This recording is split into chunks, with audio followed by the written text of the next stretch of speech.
See here in this problem, here voltage and current signal is given. So here the voltage is given as 50 into cos of 2 pi 60t plus 90 degrees volts, and current is given as 16 into cos of 2 pi into 60t plus 30 degrees amperes. Now how can you find the power factor, average power and react power? This is the problem. So first of all, in the given problem, 50 is the voltage amplitude and 16 is the current amplitude, and this is the phase angle of voltage, nothing but theta V, and this is the current phase, nothing but theta I. Now we know that power factor PF equal to cos theta. So here theta means the change in the phase, that is nothing but cos of theta V minus theta I. So voltage phase minus current phase, nothing but theta. Now substitute here, cos of theta V is given as 90 minus theta is given as 30, that's equal to cos 60, nothing but power factor PF equal to 0.5.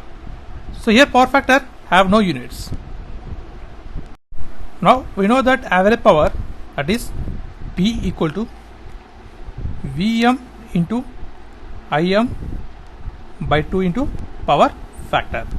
So here Vm is the voltage amplitude, that is 50 into current amplitude, that is 16 by 2 into power factor.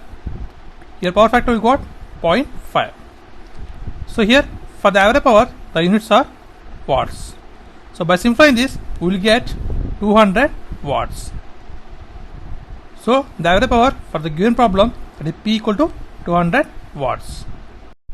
Now we know that react power, that is Q equal to Vm into Im by 2 into sin theta.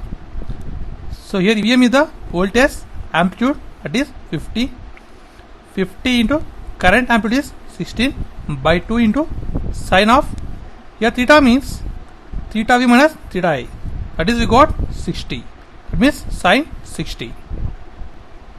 By simplifying this we will get react power Q equal to 346.41 var, and here var means voltage ampere react power. This is the unit for react power, and this is the react power, and this is the average power, and this is the power factor, and this is the process of simplification. And thanks for watching. Please subscribe, like, share. Thanks.